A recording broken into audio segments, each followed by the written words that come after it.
Hai, bertemu lagi kita di video kedua dari rajabukit.com. Terima kasih kepada yang telah menonton video pertama MTB itu mudah. Begitu juga kepada yang sudah memuat turun panduan kecergasan untuk mountain biker yang kami sediakan secara percuma.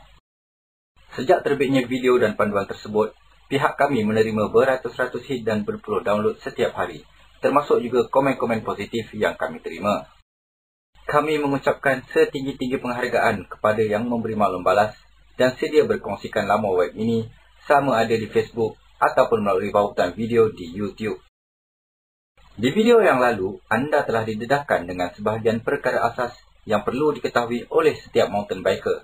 Dan seperti yang dijanjikan, video kali ini akan memberi pendedahan yang lebih mendalam berkaitan dunia mountain bike serta teknik-teknik yang anda boleh praktikkan semasa berada di trail. Okey, tujuan utama projek ini adalah untuk memberi tumpuan kepada golongan sasar utama terbesar iaitu trail rider atau dengan kata lain, semua penunggang mountain bike dari kategori cross country hinggalah ke all mountain. Ini adalah kumpulan yang sering kita lihat di mana-mana trail pada setiap hujung minggu.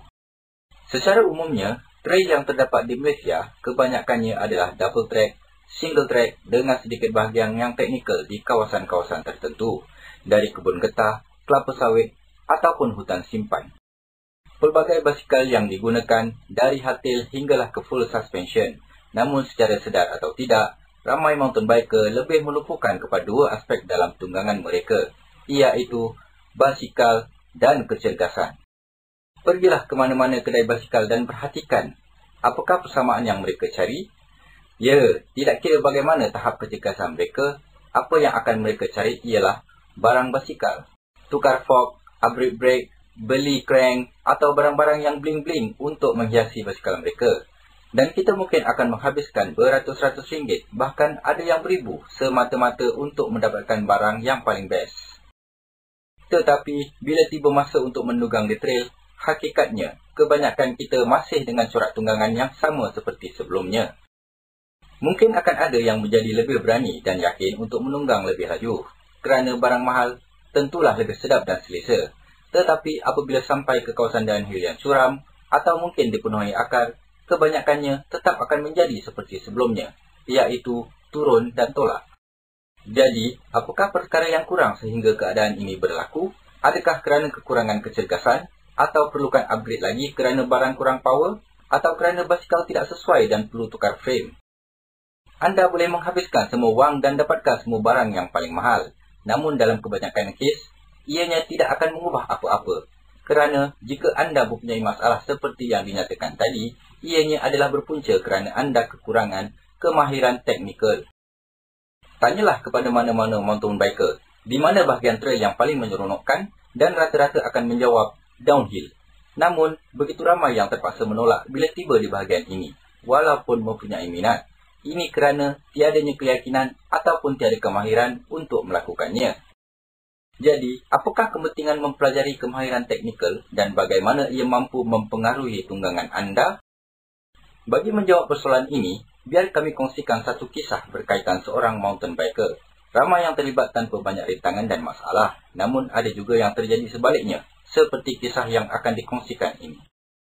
Kisah bermula sekitar tahun 2005, di mana seorang pemuda secara tiba-tiba merasa perlu melakukan sedikit senaman.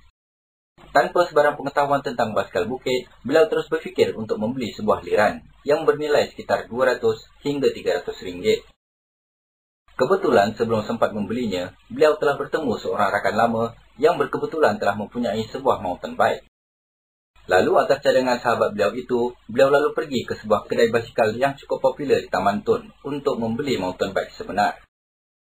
Selepas hanya mencuba sebuah basikal entry level, oleh kerana terus terpikat dengan kesedapan dan perbezaan ketara dengan basikal-basikal biasa yang pernah ditungganginya, beliau terus menyambar basikal tersebut dan terus membawanya pulang. Hari-hari yang dilalui selepas itu terus berbeza. Tiada hari yang ditinggalkan tanpa berkayu sendirian di sekitar kawasan perumahan dan akan segera cabut dari ofis seawal mungkin untuk berkayuh. Semuanya cukup best ketika ini. Hinggalah ke minggu selepasnya, kayuhan petang yang dimulakan dengan gembira berakhir dengan tragedi. Beliau tergolek.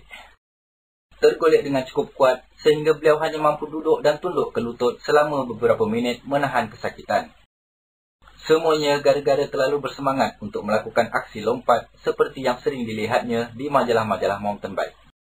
Selepas hampir setengah jam terduduk, akhirnya beliau mampu untuk bangun semula sambil berjalan berdengkut-dengkut menuju basikal dan berkayuh pulang.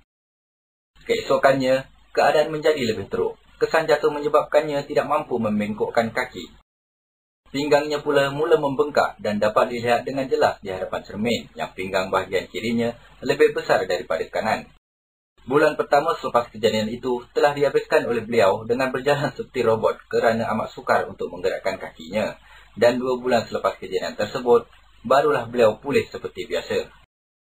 Selepas pulih, beliau kembali berkayuh. Kali ini, beliau cuba untuk betul-betul berkayuh off-road. Hasil cadangan dari rakan-rakan, beliau mengunjungi FRIM. Dengan berbekalkan peta yang diberikan oleh pegawai FRIM, beliau terus menghampiri Trail B seperti yang dicadangkan oleh pegawai tersebut sambil berkata, ini sesuai untuk orang baru. Sekali lagi, kejadian yang tidak disangka berlaku. Semasa mencari Trail B kerana terlalu banyak simpang, beliau terus tersesat ke Trail A hingga ke penghujung puncak. Pendakian adalah di sepanjang trail tersebut sehingga ke puncak.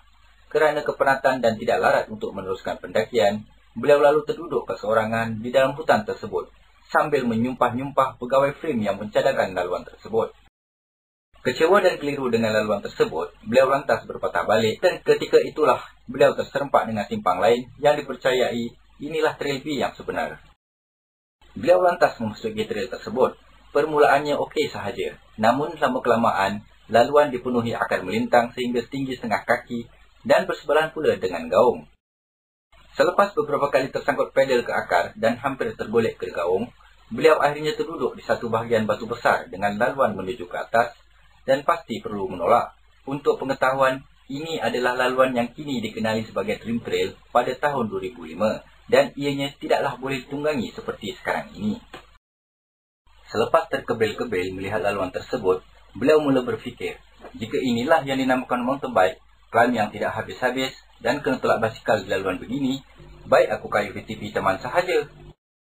Dipendekkan cerita, hari-hari selepas itu hanya dihabiskan dengan berkayuh biasa di taman atau off-road tepi lombong tanpa sebarang pendakian dan keadaan ini berterusan hinggalah pada suatu hari, beliau telah diperkenalkan dengan sebuah buku. Pada buku itu diceritakan perkara-perkara yang boleh dilakukan ketika menunggang di trail dan apakah benda yang boleh dilalui di atas basikal dan ianya terus menukar persepsi dan membuka pandangan baru terhadap dunia mountain bike. Satu demi satu teknik yang terdapat di buku tersebut dipraktikkan. Ianya dipenuhi dengan tip dan teknik-teknik yang sering digunakan oleh raja-raja bukit seperti Ned O'Brien, Brian Lopez, Mark Weir, Greg Minna, Steve Pitt dan banyak lagi nama-nama yang sering didapati di majalah-majalah mountain bike. Beberapa bulan selepas itu, beliau mula menunggang ke laluan-laluan yang lebih ekstrim. Dan hasil perkenalan dengan rakan-rakan baru yang bermountain bike, beliau menjadi antara orang yang awal menunggang dan membuka trail di Bukit Cermin Putra Hike pada tahun 2006. Dan trail ini kini cukup terkenal di kalangan downhiller. Bersama-sama rekan lain, beliau mula menebas, mencangkul dan membina tanjakan untuk jump dan juga drop.